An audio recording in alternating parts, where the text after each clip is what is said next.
Chào các bạn, mình là Mr. Ni HD Session.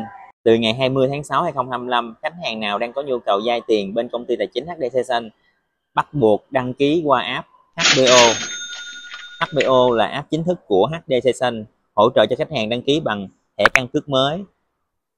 Thao tác nhanh, gọn lẹ, thẩm định trong vòng 30 phút, giải ngân trong vòng 10 phút, kể cả thứ Bảy và Chủ nhật. Khi đăng ký trên HBO, khách hàng sẽ né được tình trạng gặp phải cò kéo thu phí, cộng tác viên thu phí và đào lửa. Đăng ký trên HBO sẽ được nhân viên chính thức hỗ trợ cho anh chị đăng ký hoàn toàn không thu phí, không mất bảo hiểm gì hết.